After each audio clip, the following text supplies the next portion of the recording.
Professor Venomous has to be one of my favorite villains CN has ever produced. Powerful, intelligent, great backstory, he has it all. However, the thing I find most deplorable about his character is just how horrible of a father he is to KO. Bad fathers exist everywhere across animation, but I don't think any of them match Venomous when it comes to being neglectful, careless, reckless, and just a shite father all around. So to truly understand this, I've intensely analyzed his behavior in order to determine the true psychology of the worst dad in cartoon history. Also, look at the Patreon, link in the description.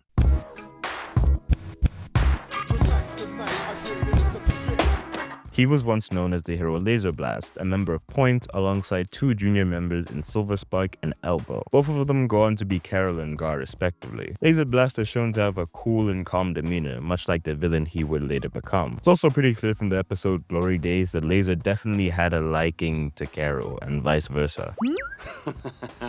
How about it, Silver Spark? You wanna ride with me in the Powitzer and pick up pizzas for everyone? Oh, well, sure. Then we're off. Can I come? Come on, Elbow.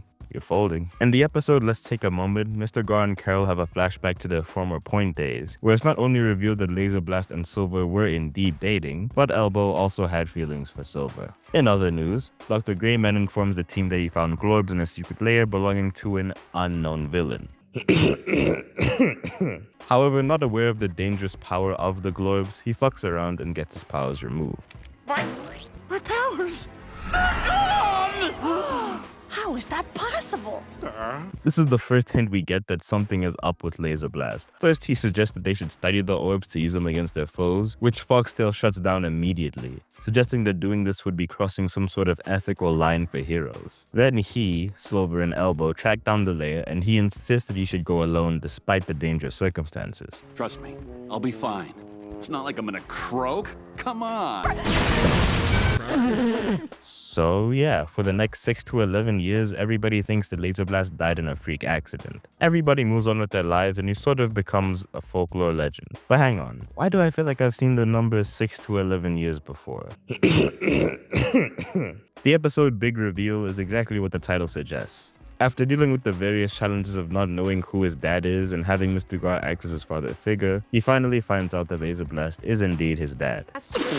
He seems genuinely happy that his father is someone who he can look up to, which only accentuates the plot twist to come. It really makes you feel bad for him because if you've been keeping up with the show at this point, you know how much knowing his father means to him. It goes all the way back to the season 1 episode, My Dad Can Beat Up Your Dad. That episode not only introduces us to this idea, but also strengthens his bond with his mother, who also gets a surprise of her life in this episode. KO drops in on Boxman and Venomous hatching another evil plan, and it's here where we get the big reveal. Sorry, KO. I am your father.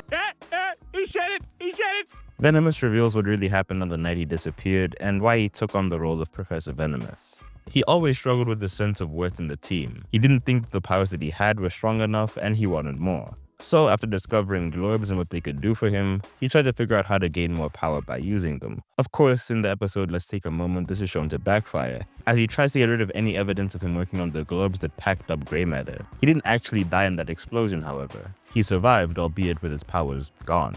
What leads him to become the villain he is today is this one piece of dialogue that basically confirms all of his insecurities, coming from his own partner no less. He wasn't powerful enough to survive something like this. Just as I suspected. I couldn't bear to face you. Couldn't stand the thought of you lying through your teeth about the power you said I had. This was truly the turning point, and would later become a defining moment for how he would treat his own son when it comes to his powers. But before we get to that, let's talk about the child he will actually claim, Fink. Yes!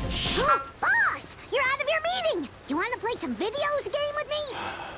You know I hate videos game, Fink.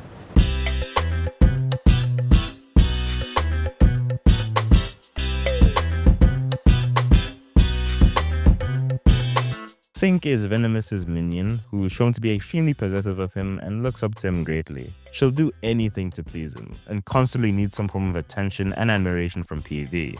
He very clearly spoils Fink, which is fair, I mean he has the means to. When she gets introduced to Boxman and the rest of the robots, she acts extremely hostile like any young child would. She sees Boxman as nothing more than an annoying villain who is a bad influence on Venomous. This would make sense because he'd be more busy doing business with Boxman and thus would have less time to spend with her. She makes it very clear that she doesn't mess with Boxman at all. Let me get that for you. No one takes my boss's coat but me, bub. Part of this also has to do with their different parenting styles. When Fink becomes more involved with Boxman after the merger, it becomes very clear that his shouty, eccentric style of parenting will do nothing to discipline Fink. The episode All in the Villainy emphasizes this trait when Fink and Daryl are shown to have beef to no end. Boxman has no problem shouting and being strict, but the minute he looks into Fink's eyes, he can't help but suggest the single worst way to discipline a child.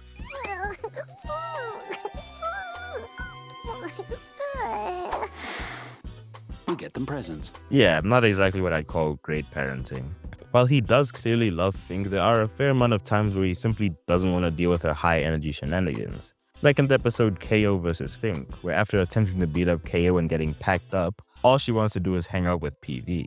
But he simply isn't in the mood, blows her off, and leaves her to her gifts. Granted, this was partly due to Shadowy figure becoming a more powerful part of PV's character, but we'll get to that later. This does damage to Fink, and it's clear that even she is partially a victim to his bad parenting. When he doesn't feel like dealing with her, leave her to her gifts. Still though, this is miles above what he does to KO, but before that, I feel like his relationship with Boxman and the robots also needs to be discussed. Just so happens, I got a special guest to do that. Knock him out, Crit. I realize some of us are still having a bit of trouble. You're talking about Daryl and Fink, right? Huh? Boxman and Venomous's relationship started out purely based on business. But every time they get together, Boxman shows Venomous more and more of a good time, reminding him how to cut loose and to be a real villain, to the point that they become partners.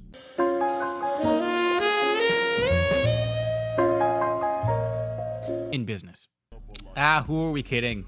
Honestly, they share more chemistry by the end than Laser Blast ever did with Carol. If you look closely at the montage in the finale, they even seem to be wearing matching rings in separate clips, so clearly this is more than just business. After the business merger, Venomous is the dad who stepped up, and the way he raises Fink influences how he treats Boxman and his kids. While Boxman is the more abrasive father who raises his voice and is a big fan of corporal punishment, I usually see improvement in my robots after I incinerate them. Venomous is a lot more laid back, attempting to be stern, but caves very easily to his little rat daughter. He doesn't even have it in him to raise his voice towards the robots, or punish Daryl and Fink for refusing to get along. His idea of punishing them is to spoil them with gifts, which, while better than he'll come to treat KO, isn't exactly winning him Father of the Year points. The robots in turn are comfortable enough to consider Venomous their new daddy, as opposed to just a boss like how Fink sees Venomous and Boxmore. All in all, Venomore feels like one big happy family, which makes the way he treats his own flesh and blood son all the more shocking. Thanks, Crit. Now we get into the real meat and potatoes of this video. Venomous is a less than average dad towards Fink and the robots, but the way this man treats his own flesh and blood is truly devious. Let's just go through some of the specific moments real quick. In the KO trap, Professor Venomous devises a trap for KO and his friends. He traps them inside this simulation where they're inside of a cube with no way of escaping. After many failed attempts, they do eventually find a way to escape, or so they think.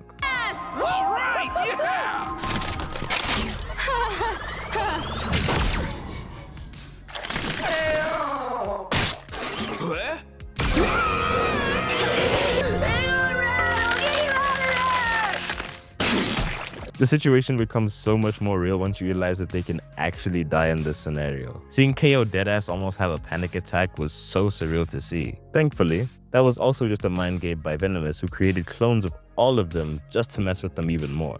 Already one of the most wild things that has ever been done on this show. Until KO has to see his friends die again, and then reveal that they were also clones. 2 times? Are you shitting me?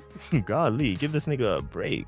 Now, why would he do this? Typically when Boxman decides he's gonna attack the trio, he just sends some robots or something and calls it a day. But to go through the trouble of creating this elaborate mind game must constitute some good reason. But nah, he did it purely to mess with them. No further plan, no nothing. I created realistic goo clones and tricked you into watching them perish. But they weren't fake. The goo clones have your unique memories and a soul. Oh, it's a small price to pay if it means pushing your minds to the breaking point. Much easier to dissect you that way. What makes this worse is that he knew by this point that KO was his biological son. He's known since the episode We're Captured. And this is just scratching the surface of all of the bad shit he does to him. Now, a fact that I've purposely left out of this video until now is that Professor Venomous also had another secret identity, being Shadowy Figure, who is the result of many failed lab experiments that he was conducting on himself as shown previously. Over the course of the show, this alter ego slowly takes over Venomous's mind and body, causing memory lapses as well so he can't remember what he does. I can't live like this. Split into two personalities? I'm gonna get to the bottom of this and stop it for good. Really? When you take this fact into consideration, you begin to realize that every single time Shadowy tried to unleash TKO, it was essentially his dad doing that to him. Granted, he didn't know he was doing it, but I think it makes for some kind of complementary relationship between the two. Both of them have darker alter egos that they want to suppress. So despite being on two opposite sides of the coin, good and evil, they're more alike than they realize, like father, like son. This gives KO some hope that Venomous isn't as bad as he believes. He does want to suppress Shadowy Figure because he's seen the damage he can do, especially to Fink, who knew about him the whole time. Heck, he even tries to bond with KO in a few episodes, so it seems like he's at least making an attempt to get to know his son. Of course, if you watched the video up to this point, you know that is not how this goes. The episode Carl is used as a segue into the finale. PV and KO attempt to have another day of father-son bonding by playing with this pet, Carl. Venomous makes it clear to KO that he's gotten rid of Shadowy Figure after the events of Let's Get Shadowy. However, as the episode progresses, it becomes more clear that this was a lie. Venomous throughout this entire episode tries to manipulate KO into going turbo, intentionally putting him in danger multiple times just for the sake of it. This obviously upsets KO, who genuinely believed that Venomous was turning a new leaf. Let's make one thing clear, KO. I haven't forced you to do anything. Where we go from here is your decision. He doesn't care about me at all. How could I let this happen? What was I thinking?